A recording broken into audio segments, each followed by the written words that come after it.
answer. Okay, so what was your question? So yes, I wanted to know like if you have a certain scenario, Mm-hmm.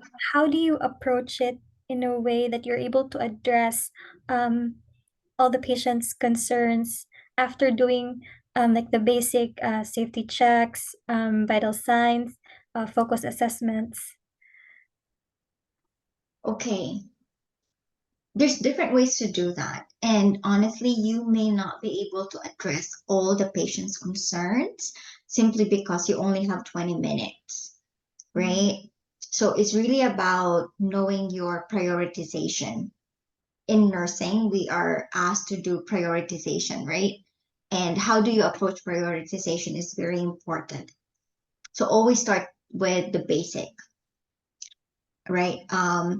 Depends on the scenario. So it really depends on the scenario. For example, if your scenario is a respiratory scenario, what's the you're given a case, you've already done your safety check and everything. Um, but what would you do? Oh, sorry, 10 minutes.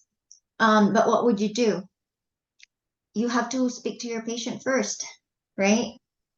And you always have to see the basic assessment first. What do you see in the patient? Is the patient able to talk to you? Is the patient having labored breathing?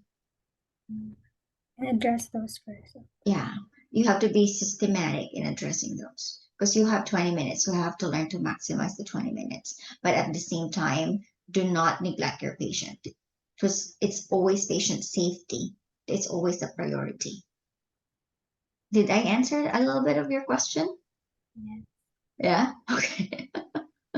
Remember Any that. other? Because Sorry. sometimes I really get overwhelmed if I Mm-hmm. get a scenario and I want to address all the concerns of the patient. And as you've mentioned, I have just go back to the basic like ABC priority first. Mm-hmm. Start with the airway and then breathing, circulation. If there are any problems with that, you cannot proceed unless you are able to address it. So that's what I'm gonna keep in mind.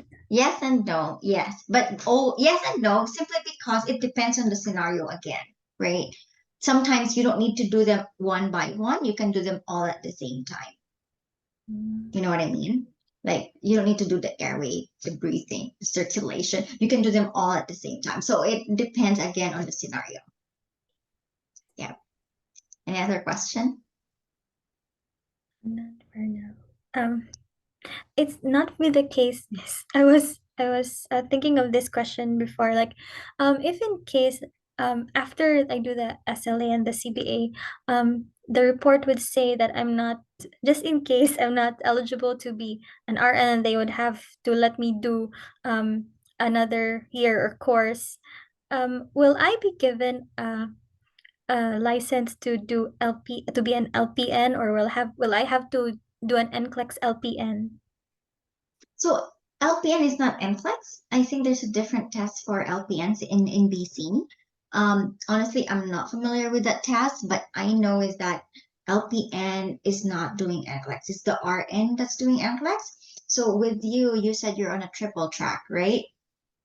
So if they, for example, worst case scenario, you're not allowed to, or you're not, qualified to proceed with RN, not even to take courses. That's the very worst case scenario. For example, even like the worst case scenario that I've heard was that people were asked to take 4 years nursing again.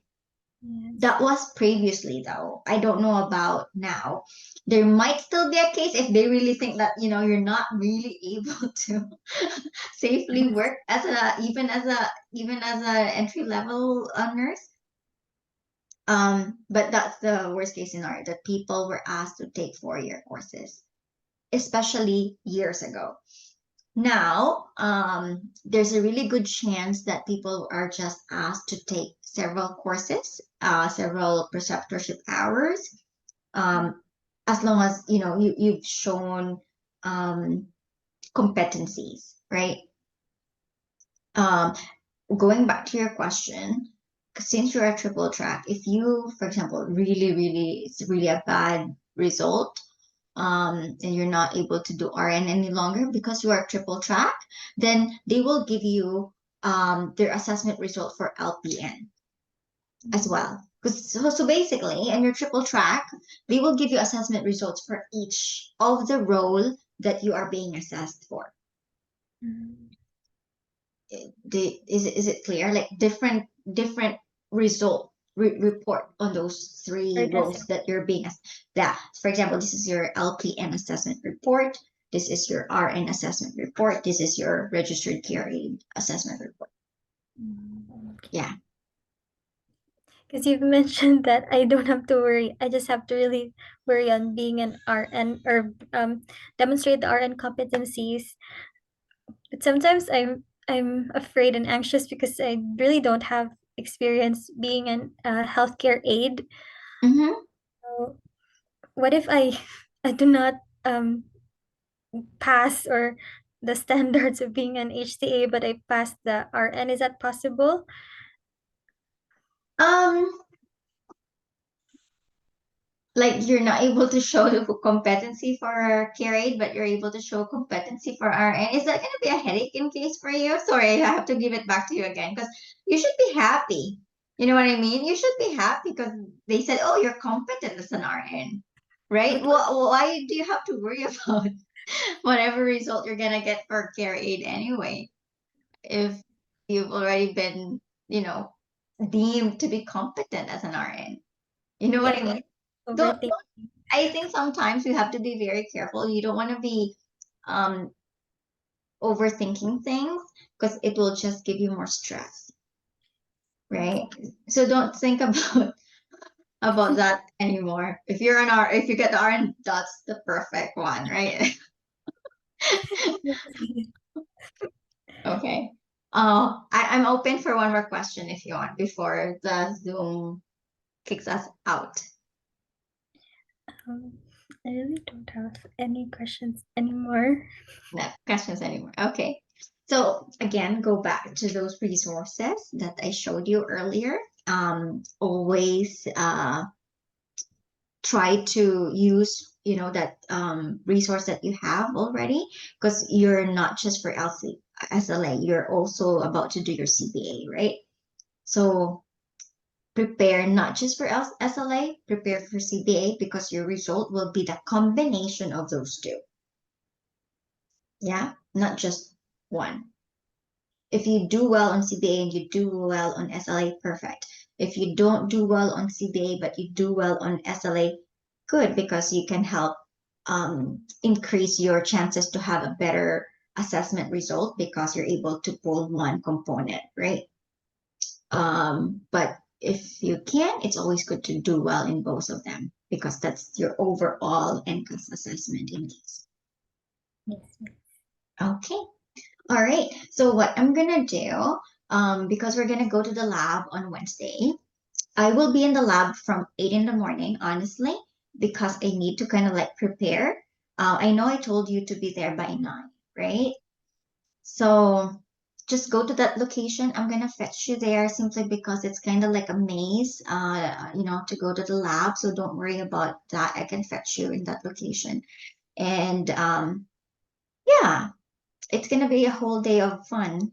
Um, I'm hoping that we could meet before Wednesday though.